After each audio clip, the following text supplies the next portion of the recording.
God bless you, family. I'm a changed man for life. Thank you for stopping in and checking out this video. Thank you for stopping in and checking out my channel. If you are not yet subscribed, please take this opportunity to do so. Hit that subscribe button, ring that bell so you get the notifications. Hit the like, share with your people. Help me spread this hope. I hope everybody's having a blessed Monday evening. Happy Martin Luther King Day, the day of remembrance for the life of Dr. King and his accomplishments and all he did for the civil rights movement. Today was also Inauguration Day. So happy Inauguration Day for those that are followers of the political scene. I did a live earlier. I hope you had a chance to check that out. Hitting y'all with a double up of content today. I'm going to drop this video. And as you see from the thumbnail, I'm going to be talking about prison visiting. And is it conducive to rehabilitation? Does it help with the rehabilitative process? Let me know your thoughts down in the comments. If you are new to my channel, I'm an ex-lifer. I did 24 years in prison. I went to prison in 1991 when I was 21 years old. I came home in 2015 when I was 45. I'm an ex-gang member. I'm an ex-drug addict. And through my journey in prison, after being in prison for 20 years, I left gang life and became a Christian. And I've been out here walking that Christian walk now for almost 10 years out here in society, 4 years in prison. And my channel is just about spreading hope, sharing insights, a whole bunch of stuff. You're going to see all kinds of different content. If you check my channel out, if you rock with me, you're not just necessarily going to see prison stuff. A lot of it does focus around my prison experience, but I'm also going to have a few different series going forward. I got one called Lifer Talk, where I'm interviewing other lifers. I got one called From the Pit to the Palace, where I interview people that come out of the street lifestyle, addiction, gangs, prostitution, whatever it may be. They give their life to God, and now they're living these amazing lives. So I have an interview series that I'll be doing with them as well. I'm going to start doing possibly some music reviews. You're going to find all kinds of stuff, inspirational stuff, motivational stuff on my channel. Yeah, I got a series about correctional officers that I do, little videos here and there. So if you guys check out the playlist, you'll see different topics that you can check videos out on. So I appreciate you rocking with me. Let's get into it a little bit.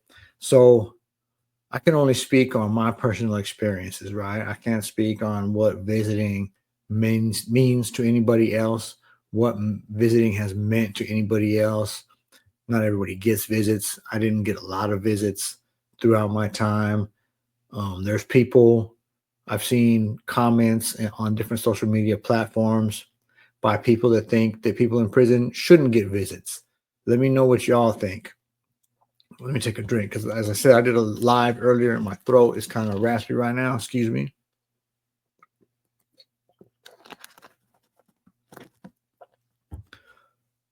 So during my 24 years in prison, I was never married, never had what you'd call an actual girlfriend. I had female pen pals.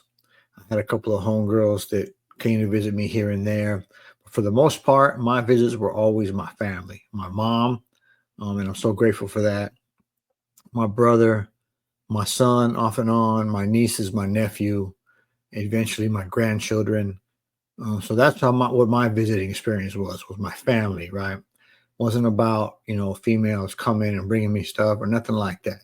So I'm going to speak from that perspective of my rehabilitative process and what visiting did to enhance that and to supplement that. Okay, so I went to prison for murder.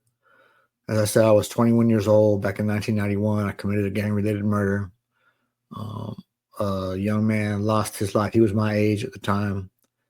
And so that's why I was in prison. I was in prison for taking somebody's life.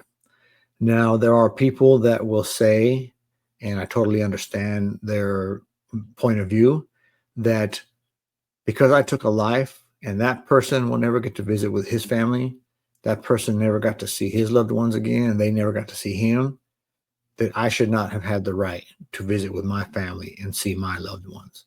And again, I totally understand that viewpoint. That is a viewpoint that is quite prevalent, I'm sure. It makes perfect sense. It's logical, but it's not morally, um, what's the word I'm looking for? It doesn't, let me say it like this. Let me start again. Me not getting visits, me being in prison, me being made miserable in prison, me being treated awful in prison would not have brought back the life I took. When I tell you that if there was anything I could have done to bring that life back and restore that man to his family, I would have done it, regardless of what that was. If that meant my life being taken to give that man back to his family, I would have done it. I understand people with that eye for an eye mentality. The person whose life I took can never again see his family. Why should I have been able to see my family during my time incarcerated? And for that matter, there's probably people that think I shouldn't be out. There's probably people that think it is the most horrible thing in the world that the parole board deemed me to no longer be a threat to society and let me return to my community. And I get that too. But again, even that would not bring back the life that I took. There's no amount, excuse me, of punishment. There's nothing that could be done that will give that life back. Now, does that mean that I think um, we should just have it easy and have all these things? And no, I don't think like that. But the purpose of prison, yes, is punishment to a certain degree, but more so rehabilitation. We send people to prison, yes, to punish them for the crimes they committed, but also hopefully to rehabilitate them, to see a change in them so they won't commit crimes anymore. That's the goal. And visiting is very, very important to that. I knew guys that never got a visit from anybody for decades and then ended up coming home, and they have no connections with anybody. They have no support from anybody. It makes their reintegration process extremely difficult. Fortunately, in the last few years, the state and the county have seen the importance of people having support and people having help and have funded programs. I happen to work for one that we become people's family. We become people's support system and help them when they get out. Otherwise, they wouldn't have anybody. And I've seen the people that don't have anybody, what happens to them. They end up falling right back into addiction. They end up falling right back into crime. They end up going back to prison. And unfortunately, sometimes they end up killing people and going back to prison. I'm very, very blessed that throughout my incarceration, when my family was coming to see me, when my mom was coming to see me and she was bringing my siblings, when she was bringing my nieces and nephews, when she was bringing my grandchildren, my mom was very intentional in what she was doing. One thing about my mom, and I love her for it, and thank you so much, Mom, is she never gave up hope that I would come home someday. Me, I never thought I was coming home. And it's embarrassing to say, and it's very unfortunate that there were times where I cussed my mom out about saying, when you come home this and when you come home that. And I should try to get her to understand I'm never coming home. I used to think that her having hope was hurting her in the long run. I didn't understand that she needed that, right? So, in speaking on that, the visiting is also, it's not necessarily just for us, for the prisoner, but it's also for our people. Our people didn't do anything wrong. They didn't commit any crimes. And to not have visiting or not allow people to get visits would also be causing harm to our families. Now, I get that that's secondary to what was done to the victims and their families. I totally get that. I understand. But at the same time, our families too are people. Our families have emotions. Our families have feelings. They deal with things too. And being able to go visit their incarcerated loved one is helpful for them too. But back to the rehabilitation aspect of visiting, right? So for me, like I said, my mom was very intentional in what she was doing. She was determined in her mind, someday I would come home. And she was determined in her mind to not have me come home as a stranger to my family. She did not want me to be a ghost story that was told around the Thanksgiving table, that was told around the Christmas tree, or, that was talked about hush hush in tones, the family member that's away in prison. My mom intentionally made sure to bring my son to visit me, to bring my nephew, my nieces, my grandkids, so they could know who I was and build a relationship with me. Because in her mind, when I came home someday, there would already be that bond. It wouldn't be weird. It wouldn't be, who is this stranger? Who's this person all of a sudden popping up here at the house, living here, and he's part of the family, and where's this guy been at?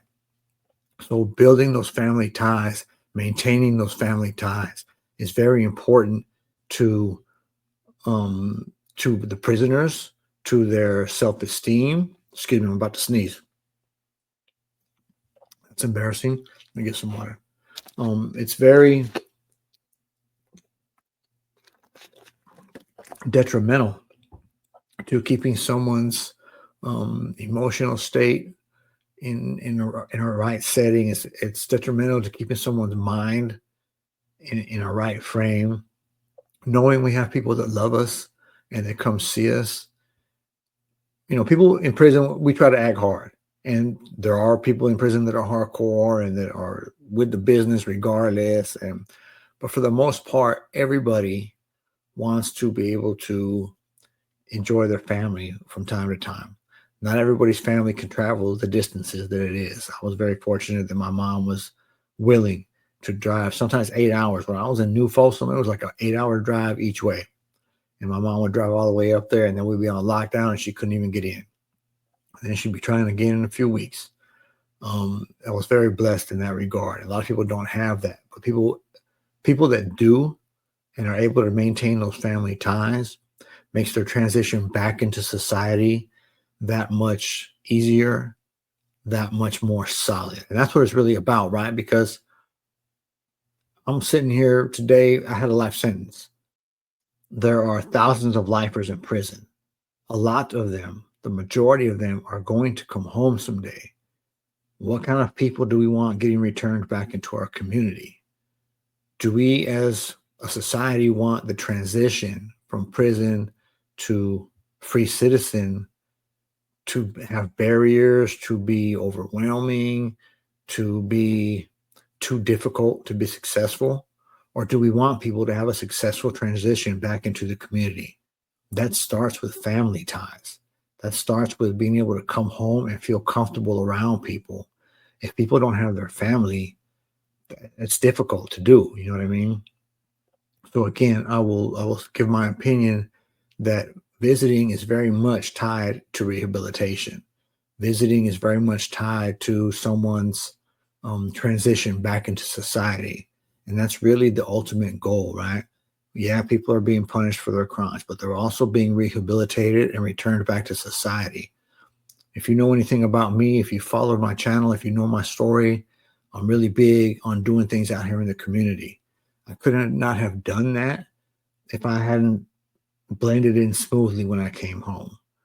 You know what I mean? I'm so grateful that my family stuck it out with me and came to see me throughout that time. And those visits helped me while I was in there. There were times, because I didn't have hope. I had no hope of coming home. I really didn't have anything to look forward to other than just dying in prison. And when people get in a mindset like that, that effort attitude, they do things that reflect that. And one of the things, even though I did get in some trouble, I wasn't what they call I wasn't a perfect inmate. You know what I mean? I did shoot terms. I got involved in violence. I did the things that people from Southern California do in prison, right? But a lot of it was restrained because I knew my people. I was worried about my people. My people are going to be coming to see me. If I'm slammed down in the shoe again, my mom, it's going to hurt my mom. It's going to hurt my family. These things play in the back of your mind, regardless of how much of a gangster you are, how much in the mix you are, how much of a tough guy you are. Those things play in the back of your head.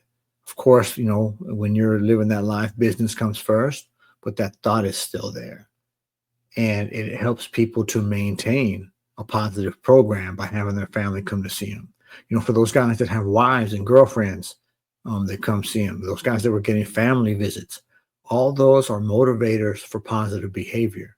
They're also motivators for change. And above all, they help make the transition back into society so much smoother than if those family ties were disconnected. If you take, people get treated like animals in prison.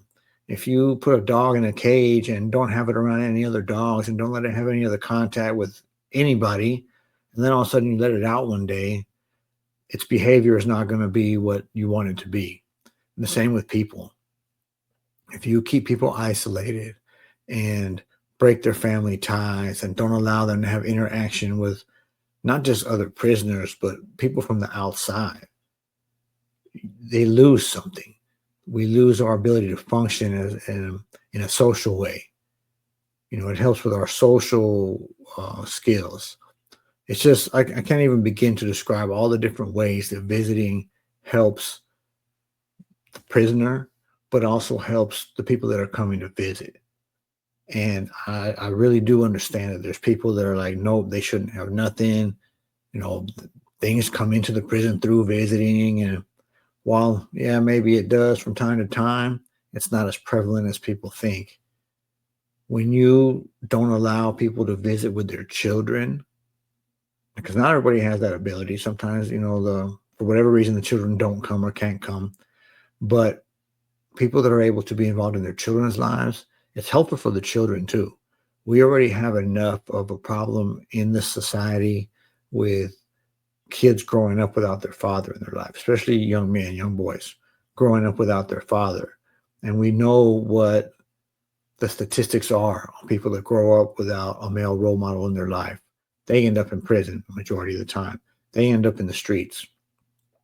Even a man being in prison, if he has a change of heart, if he has a renewing of his mind, is still able to be a positive role model to his children and his family. And that's what we want, right? We want families that are led by someone that is in a good place mentally, emotionally. And that's really just it. Let me know what you guys think. Visiting is so important. I was so blessed that I had my family coming to see me. I know all those guys that I did time with that used to get visits were so blessed by that. It's very emotional going back to the cell after seeing your family. I know it was emotional for our families going home too. But you guys let me know down in the comments what you think. Is visiting a good thing? Should people in prison be able to get them? Is it helpful? I know I got some prison wives and prison girlfriends that follow my channel. Drop your thoughts about visiting in the comments. Let the people know, because it's something that I truly believe is necessary. I think it's very healing for both parties, for the visitor and for the prisoner. I think that it makes our society a better place when people are returned home from incarceration and able to blend into their family because they've maintained those family ties throughout the years. So I just wanted to share my thoughts with you all on that. Drop something in the comment, subscribe to the channel, like, share, let your people know about it. I'm a changed man for life. Jesus loves you and so do I. God bless you. I'm out.